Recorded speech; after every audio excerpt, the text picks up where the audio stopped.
House of Hope family, advocates, everybody out there, hello. And this is in lieu of Conversations on a Bench. And what that is October 9th, I will sit on a bench from 3 p.m.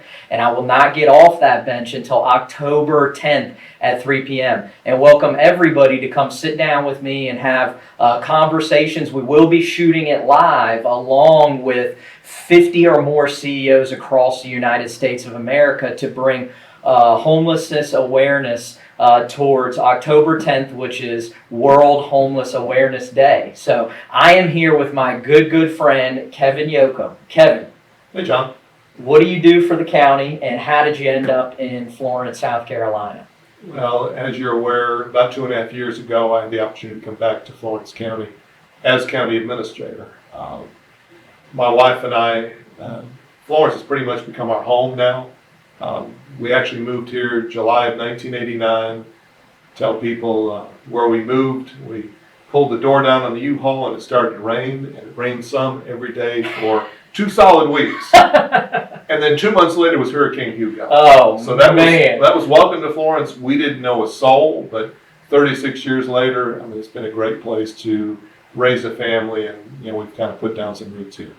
Now, your children, how old are they? And I've got 3 adult children, all 3 in their 30s. awesome. And 3 grandchildren and 1 more on the way. Oh man, congratulations. Exciting time. I mean, this guy's moving to Florence and he's like, did God bring us here? Maybe it's time for us to build the ark again. I don't know. With all that rain and Hugo and everything, what a terrible time in South Carolina history with that storm. But shows the resilience of South Carolina and the South Carolina community as well to rebound from something like that. So tell us some cool things that are going on in the county right now that you want to bring up or highlight. Well, a lot of cool things we've got going on, particularly in the quality of life space. From Lynch's River County Park, a new disc golf course, 6 miles of equestrian trail. One thing that we're starting to get out there, some people love the Lights for Paws event at Forest Lake over the past several years. Unfortunately, the family that did that left the area, but we partnered with the Humane Society. We purchased those Christmas decorations, and so this year, right after Thanksgiving, we're going to convert it to a drive-through event at Lynch's River County Park. So it's going to be pretty cool. So a lot of cool things going on. When does that start? When That'll start the Friday after Thanksgiving. Awesome. And be like 5 days a week, like Wednesday through Sunday, and then like the week just before Christmas, we'll go 7 days a week. So it'll be a great Christmas thing in conjunction with our Winter Festival at Lynch's River County Park. We always have anyway. So it's a great combination of efforts. That's amazing. Now it will be a drive-through, not a Yes. walk-through. Is that correct? It'll be a drive-through. If anybody's familiar with the brand new splash pad that we kicked off back in the spring, it's in the back of the park. So Spine Road that runs back to the splash pad. Nathan Dawsey and his team at Parks and Rec are hard at work, putting in all the electrical service and getting ready to start layout where the Christmas decorations are going to be. So it's going to be a drive-through event. That's amazing. And if you haven't been to the splash pad, go. It's fantastic. It's unbelievable. I know there was some engineering things, but now it is open and it's better than ever. Oh yeah, it's huge. We probably had at least double the best attendance we've had at the previous splash pad this past year, because like you said, the previous one wasn't quite engineered right. Some parts didn't work, and so we lost a year. But we re-engineered the whole thing, brought in a whole new set of features at the splash pad, and got a lot of good receptivity from the public about the splash pad. So yeah, we had a great season, and looking forward to when we kick it off next year. Yeah. So in your role, Kevin, tell me exactly what your role is and what it entails for the county of Florence. Yeah, good question, because I had some people at an event I was at a couple of weeks ago. What do you do? I'm the county administrator. I'm like, what is that? And I said, well, I'm kind of like the CEO of the county. But what's interesting about county government in South Carolina, we've got about 900 employees, but only about half of them report up through me, because we've got a bunch of elected and appointed officials. the one everybody knows, TJ Joy, our sheriff, and the great job he and his team do. Probably of the 900 employees, probably 325 report to him. And so they don't report up through me. But like I've told numerous people, I'm blessed to be in the role I'm in, to have TJ Joy as the sheriff, and we work really well together. He's an excellent man, has worked alongside the House of Hope in many different capacities. So I'm very thankful for TJ, and I know he does a fantastic job for our residents here in Florence County. So, all right, to pivot now. Tell me a story or something that directly has affected you with homelessness in your lifetime. Could be any story, anything that comes to mind. Talk about that for me. When you ask that question, John, I've got two thoughts. One, personal, not my family, but I've had extended family. Actually, not in this area, but another place in the country, experience homelessness where they actually had to live in their car for a period of time, which is, and trying to deal with that a little bit from a distance, which is difficult. I definitely appreciate what the House of Hope is doing for homelessness.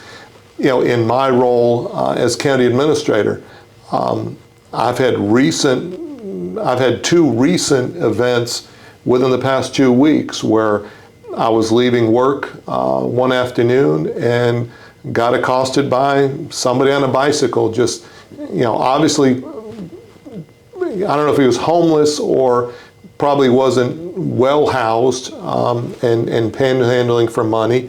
And then last week, early one morning, I met a friend of mine at a local Waffle House, and as I pull up, almost run over a guy on a bicycle. Different gentleman.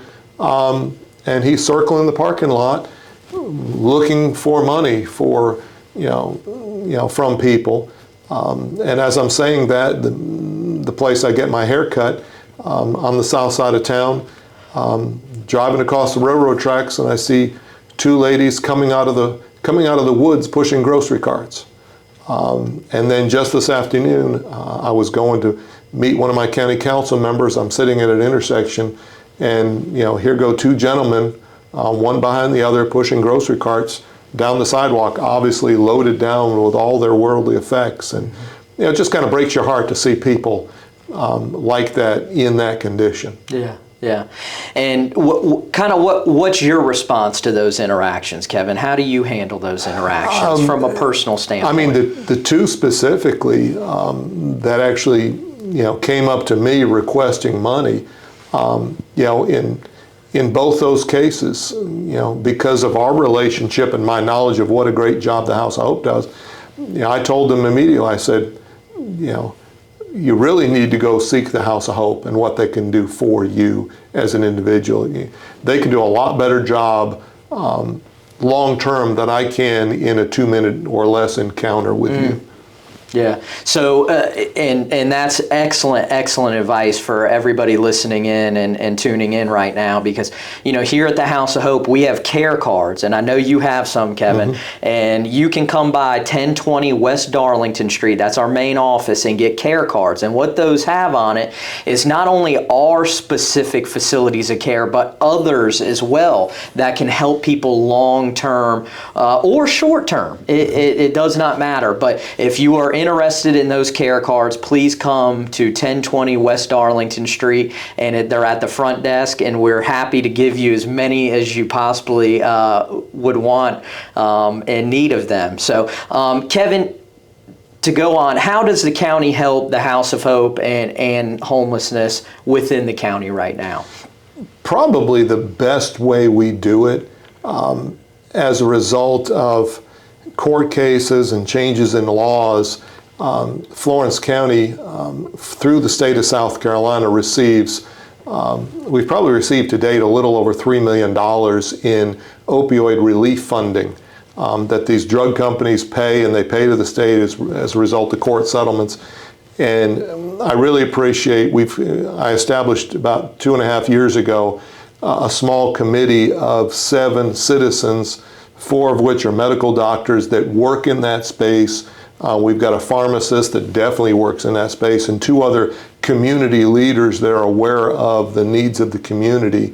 And so we advertise on an annual basis saying, hey, we've got this funding for organizations that help in that space. And we make all these organizations aware and ask them to submit applications. And the House of Hope obviously is one of our top organizations that work with that issue in Florence County. And so we've been able to provide hundreds of thousands of dollars in funding to the House of Hope to deal directly with the homeless that are homeless as a result of opioid issues that they've had in their life. Yeah, that has allowed us to become much more proficient and excellent at what we do. It's allowed us to expand our capacity. I've told you this before, we're seeing over 120 people in our facilities now every single night and serving over 300 meals a day. So to put that into perspective, over 100,000 meals a year and over 30,000 nights of lodging, right? And so we're so thankful for the county's advocacy and helping us apply for those grants, and just really, really appreciate your blessing. I think the way we end this segment is one of my taglines that you always say. What is the tagline you always tell Florence residents? Yeah, it's a great time to be in Florence County. Amen. Well, Kevin, thank you for being with us today. And Absolutely. For those out there listening, just so thankful for your time, and God bless.